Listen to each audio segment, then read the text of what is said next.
तमाम बैरिंग जितने भी थे, इस बैरिंगों को हमने चाइना के आम बैरिंग से रिप्लेस किया SKF ओरिजिनल इटली के बैरिंग के। तो ये इसके साथ नहीं चिपकता क्योंकि हमने इसके अंदर इसकी मेन बॉडी को स्टेनलेस स्टील के अंदर कर दिया। एक दफा यहाँ से इसको प्रेस कर देंगे तो जहां जहां बेलर को जरूरत है ऑयल जाने की, तो ऑटोमेटिकली ऑयल उस तक खुद ब खुद पहुंच जाएगा। चाइना के एक बेसिक साइलेज बेलर और जापान मशीनरी के SS हाइब्रिड साइलेज बेलर के अंदर क्या क्या फर्क है, पिछले 12 साल की जापान मशीनरी स्टोर की साइलेज बेलर के साथ जर्नी को मैं चंद मिनट की वीडियो के अंदर आपके साथ मुकम्मल बताने जा रहा हूं। सबसे पहला फीडबैक कस्टमर से आया कि कुछ अर्सा चलने के बाद उसके बैरिंग्स में कंप्लेन आ गई। बैरिंग में कंप्लेन किस वजह से आती है? क्योंकि साइलेज के अंदर मॉइस्चर होता है और मॉइस्चर बैरिंग को नुकसान पहुंचाता है। हमने सबसे पहला काम क्या किया, अगर आप यहां से देखें तो इसके अंदर जितने भी आप बैरिंग देख रहे हैं, ये तमाम बैरिंग जितने भी थे, इस बैरिंगों को हमने चाइना के आम बैरिंग से रिप्लेस किया SKF ओरिजिनल इटली के बैरिंग के। हमने इस शीट को 7 mm मोटा कर दिया और साथ ही आप हैरान होंगे सुन के, ये मेरे हाथ में एक मकनातीस है जिसको आप ये देखेंगे ये चिपक रहा है। अगर आप यहाँ पे देखेंगे तो ये इसके साथ नहीं चिपकता क्योंकि हमने इसके अंदर इसकी मेन बॉडी को स्टेनलेस स्टील के अंदर कर दिया, जिसका ये फायदा हुआ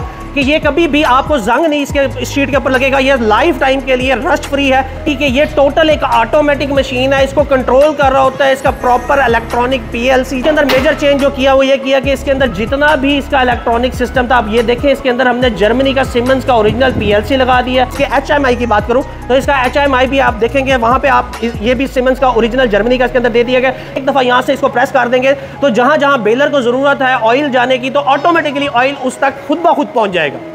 यहां से पाइपलाइन के थ्रू यहाँ पे एक नोजल है, जो नोजल कन्वेयर के ऊपर जैसे साइलेज इसके अंदर अंदर जा रहा है, साथ ही इनोकुलेंट का स्प्रे करती रहेगी। जैसे ही कन्वेयर चलेगी स्प्रे होना स्टार्ट हो जाएगा, जैसे ही कन्वेयर रुकेगी बंद होगी स्प्रे होना बंद हो जाएगा। तो हमने इसके अंदर जो मिनिमम गैप जितना हम कम कर सकते थे, पहले इसके अंदर गैप थोड़ा सा ज्यादा होता था जिसकी वजह से नीचे बहुत ज्यादा साइलेज इकट्ठा हो जाता था और लेबर की प्रॉब्लम आती थी कि उसको नीचे से इकट्ठा करना पड़ता था। साथ ही नीचे देखेंगे तो एक रिवर्सेबल कन्वेयर लगाई है, जो थोड़ा बहुत फिर भी माल जो है इसमें से अगर आप थोड़ा बहुत वेस्टेज जो गिर जाता है बारीक माल, वो यहाँ से लेफ्ट कन्वेयर चलने के बाद स्कॉटिंग हमने बनाई है। ये इसकी बैक कन्वेयर है, इसके अंदर पहले ये स्कॉटिंग नहीं होती थी और साइडों से भी माल गिर के नीचे वेस्ट होता था, गिरता था। हम ये मुख्तलिफ चीजें इसकी अगर आप ये देखें, एयर कंप्रेसर इसके साथ है। अब ये काफी सारी चीजें हैं जो इसके वॉल और हाइड्रोलिक एयर की मदद से चल रही होती है, जैसे चैम्बर ओपन होना, चैम्बर बंद होना, ये जो इसकी टेबल है, टेबल का उठना बैठना, ये सारी चीजें हाइड्रोलिक पंप के थ्रू हो रही थी। अंदर एक न्यूमेटिक रेगुलेटर लगवाया जिसके साथ ये होता था कि आपकी जितनी भी हाइड्रोलिक एयर है उसके साथ ऑयल की कॉम्बिनेशन कर दी, जिसकी वजह से ये सिस्टम बहुत अच्छी तरीके से और बड़ी आसानी से चलने लग गया। देखेंगे जहाँ साइलेज बेल बन रही है वहाँ बंदा हाथ में कोई फन्नर या छुरी लेके खड़ा होता था,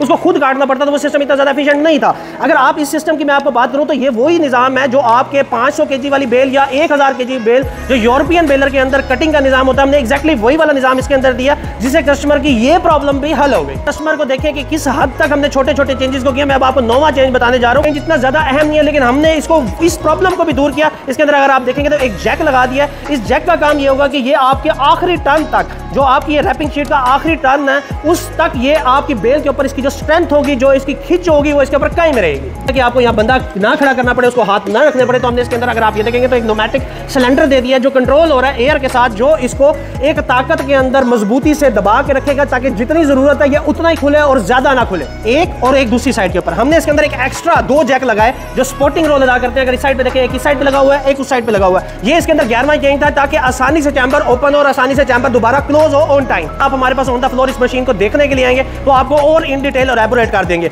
अब मैं आपको इस मशीन के बारे में बता दूं, ये टोटल 15 किलोवाट के ऊपर 3 फेज का कनेक्शन आपके पास होना चाहिए और 15 किलोवाट ये टोटल लोड लेती है। इसके अंदर 4 टोटल इलेक्ट्रिक मोटर यूज होती है। मेन इसके चैम्बर की मोटर, उसके अलावा इसके ये जो रैपिंग टेबल है उसकी मोटर, साथ ही आपके कंप्रेसर की इसके अंदर मोटर आ जाती है और चौथे नंबर के ऊपर इसकी कन्वेयर की मोटर जो इसकी बैक साइड के ऊपर लगी हुई। टूल किट भी कंपनी की तरफ से आती है। एक्स्ट्रा जैक भी आपको दिया जा रहा है। कुछ चैन, ब्रैकेट बेरिंग ड्यूरिंग किसी किस्म की छोटी मोटी ट्रबल के लिए इसका सामान साथ दिया गया। तो आप स्क्रीन पे दिए गए नंबर पे बात कर सकते हैं या Japan machinery store Multan Lahore Islamabad की ब्रांच पे विजिट करके फिजिकली इस मशीन को देख के हमारे बंदे से बात कर सकते हैं, इसको खरीद सकते हैं। आपसे मुलाकात होगी नेक्स्ट वीडियो के अंदर। तब तक के लिए अपने दोस्त मान को दीजिए अल्लाह हाफिज।